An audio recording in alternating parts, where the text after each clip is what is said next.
Assalamu alaikum, my dear friends. Today we are going to start second lecture that is about use of correct English with language rules. Now I have written two sections here, incorrect and correct. We are going to use some words that we usually use incorrectly. अब जो first sentence है मैंने यहाँ पे लिखा when we remain clean we will not fall sick. अब दरअसल ये है कि हम पढ़कर आए हैं कि जहाँ पर इफ़ इस्तेमाल हो तो if is used for condition, जहाँ पर हम कंडीशन बता रहे होते हैं तो वहाँ पर हम इफ़ लगाते हैं। व्हेन हम वहाँ पर इस्तेमाल करते हैं जहाँ पर कोई टाइम वगैरह की इस्तेमाल हो। For example when will you reach. अब अगर कंडीशन की जगह हो तो हम वहाँ पर इफ़ लगाएंगे, क्योंकि ये सेंटेंस में ये बताया जा रहा है कि अगर हम साफ़ सुथरे रहेंगे तो हम बीमार नहीं होंगे। अगर तो means there is a condition, तो यहाँ पर व्हेन नहीं लगेगा बल्कि इफ़ लगेगा। तो इनकरेक्ट जो पार्ट है वर्ड है that is when and we have to use if because there is a condition. ठीक है, तो जहाँ पर कंडीशन की बात हो वहाँ पर हम क्या लगाएंगे, इफ़ लगाएंगे। अगर टाइम वगैरह की बात हो, कब आप आ रहे हैं, when you are going to school, when you are coming, when are you coming, तो वहाँ पर हम व्हेन लगाएंगे। तो ये आपको बात समझनी चाहिए कि इफ़ हम कंडीशन की जगह पे इस्तेमाल करते हैं। उसके बाद जो सेकंड सेंटेंस है यू स्पेंड मोर मनी, और मैंने लिखा you spend too much money, तो मोर इस्तेमाल नहीं होगा। मोर क्यों नहीं इस्तेमाल होगा? क्योंकि जो मोर है, मोर हम वहाँ पर इस्तेमाल करते हैं जहाँ पर जो है वो कोई चीज़ जो है ना एक्सेस में हो, वहाँ पर हम टू मच इस्तेमाल करें। For something taken in excess or done than usual, too much वर हम वहाँ पर इस्तेमाल करते हैं। तो you spend too much money मतलब आपने बहुत ज़्यादा पैसा उड़ाया, बहुत ज़्यादा पैसा खर्च किया। जो चीज़ एक्सेस में हो वहाँ पर हम टू मच इस्तेमाल करेंगे। मोर वहाँ पर इस्तेमाल करेंगे जहाँ पर यूजुअली कोई चीज़ हम गिन सकें। I will be in your house Sunday, on Sunday, और सेकंड सेंटेंस मैंने लिखा I will come to your house on Sunday. अब यहाँ पर इन क्यों नहीं मैंने लिखा? इन जो बी जो है ना, be means to exist, be in means to something which is in existence. अब यहाँ पर जो स्पीकर है इसका कहने का मतलब ये है कि I will come from some place to somebody's home, मतलब किसी जगह से कोई बंदा आ रहा है तो वहाँ पर हम इन इस्तेमाल नहीं करेंगे बल्कि कम इस्तेमाल करेंगे। I will come to your house. अगर मैं आपको कहूँ कि मैं आपकी जगह पे आऊँगा, आपके घर आऊँगा, तो I will come to your house. I will be in your house नहीं कह सकता, क्योंकि I am not in existence already in your house. अगर कोई चीज़ ऑलरेडी इन एग्जिस्टेंस हो तो वहाँ पर हम इन इस्तेमाल करेंगे। उसके बाद I was writing a letter by 9 o'clock, और सेकंड सेंटेंस है I was writing a letter at 9 o'clock। अब इसमें क्या गलती है? अब देखें ना, फॉर एग्जैक्ट टाइम जो है ना हम प्रीपोजिशन एट इस्तेमाल करते हैं। क्या इस्तेमाल करते हैं? एट इस्तेमाल करते हैं। तो अब यहाँ पर जो सब्जेक्ट है वो बता रहा है कि I was writing a letter at 9 o'clock, means this is a fix and exact time. तो एग्जैक्ट टाइम के लिए हम एट इस्तेमाल करेंगे। She was reading at the night, and second sentence है she was riding in the night. अब यहाँ पर क्या गलती है? अब यहाँ पर ये गलती है कि द नाइट जो है ना it is a long Spain of time, और प्रीपोजिशन जो इन है it is used before long spans of time. अगर लॉन्ग स्पेन ऑफ टाइम हो तो वहाँ पर हम इन इस्तेमाल करेंगे, एट इस्तेमाल नहीं करेंगे। ये आप याद रख लें। In the night, in the day.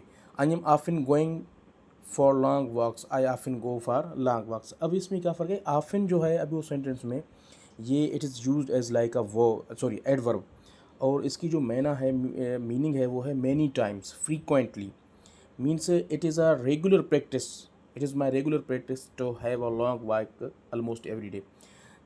इसलिए जहाँ पर रेगुलर प्रैक्टिस की बात आप करेंगे तो वहाँ पर आप प्रेजेंट सिंपल टेंस इस्तेमाल करेंगे। कंटिन्यूस टेंस गोइंग हम वहाँ पर इस्तेमाल करेंगे जहाँ पर कोई करंटली, मैं अगर बता रहा हूँ मैं I am writing, I am going to school, so means at this time I am going to school. अगर कोई काम आप रेगुलर बुनियाद पे कर रहे हैं तो वहाँ पर प्रेजेंट सिंपल टेंस इस्तेमाल करेंगे। जैसे sun sets in the west, sun rises in the east. ठीक है। उसके बाद the baby is just learning how to walk. अब ये आप देख लें, हाउ टू वॉक। आपको घूमने के लिए किसी चीज़ की जो है ना ट्यूशन की ज़रूरत नहीं होती, आप खुद ब खुद जो है ना सीख जाते हैं। Walking is not a skill or a trade that the baby should learn. ये एक स्किल नहीं है कि आप जाएंगे और कहेंगे मुझे सिखाएं कैसे चलना है। ये आप आहिस्ता आहिस्ता with the span of time you learn yourself. आप छोटा बच्चा देखेंगे अगर, तो वो जब उसके घूमने की उम्र आएगी तो वो खुद घूमना सीखता है। किसी को ट्यूशन की ज़रूरत उसे नहीं है कि आप स्कूल नहीं भेजेंगे कि आप जाएँ स्कूल और घूमने के लिए आप सीख कर जाएँ। कुछ स्किल्स होते हैं जिसके लिए हमें ट्यूशन की ज़रूरत होती है, जहाँ पर हम सीखते हैं। जैसे I am just learning how to sing, तो इसके लिए मुझे जो है ना क्लासेस की ज़रूरत होती है। I am learning just how to read, ठीक है ना। तो इसके लिए लर्निंग के लिए, सॉरी वॉकिंग के लिए जो है ना हाउ हम इस्तेमाल नहीं करेंगे।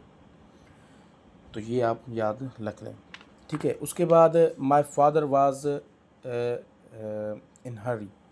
कुछ ऐसे अल्फाज हैं आप याद रखें, ए और an usually it is you, they both words are used for countable nouns, but sometime some non-countable nouns also take a and n. These are articles, these are indefinite articles. a and n indefinite articles, the जो है हमारा definite article है। तो कुछ non countable nouns के साथ भी हम इस्तेमाल करते हैं, जैसे lie है, noise है, headache, truth, proof, evidence and hurry। तो इसके लिए हम इस्तेमाल करेंगे। A zebra rescued from its carriage, and secondly a zebra escaped from its carriage। अब देखें रेस्क्यू हम कहाँ पर इस्तेमाल करें। Rescue means to save somebody, किसी चीज़ को आप किसी डेंजर से बचाएं, वहाँ पर हम रेस्क्यू इस्तेमाल करेंगे, ठीक है ना। और स्केप की माना जो है ना, escape means to get away from a place, किसी जगह से भाग जाना, वहाँ पर हम स्केप इस्तेमाल करेंगे। और रेस्क्यू का मतलब है किसी को बचाना।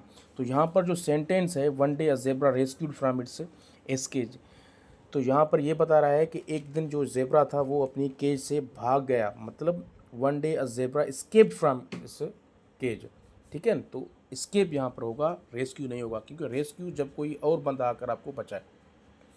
Last but not least, cut the mangoes and oranges in half. अब देखें प्लूरल नाउन जो हाफ है ना, इसकी जो प्लूरल नाउन है वो हाफ्स है। कुछ ऐसे अल्फाज हैं नाउन जहाँ पर एस इस्तेमाल करते हैं और कहीं पर एस ई एस, मगर कुछ ऐसे नाउन्स हैं जहाँ के प्लूरल बनाने के लिए हम वी और ई एस इस्तेमाल करते हैं, ठीक है। तो जहाँ पर आपका जो है ना एफ आए, एफ या एफ ई, तो एफ की जगह हम वी इस्तेमाल करेंगे और for plural E R S इस्तेमाल करेंगे। जैसे वाइफ है, जैसे वाइफ है wives, knife knives, life lives and leaf leaves. तो ये कुछ ऐसे अल्फाज हैं जहाँ पर हम वी ई एस इस्तेमाल करते होते हैं। तो इस सेंटेंस में जो गलती थी, यहाँ पर हाफ्स नहीं होगा, हाफ्स होगा। तो इंशाल्लाह उम्मीद करता हूँ कि आपको ये जो है ना, ये जो कुछ रूल्स थे मैंने समझाने की कोशिश की है। अगर कोई गलती वगैरह हो, कोई मिस्टेक हो, तो आप कमेंट बिल्कुल कर सकते हैं, मैं उसको दुरुस्त करूँगा। आपकी बड़ी मेहरबानी, थैंक यू सो मच।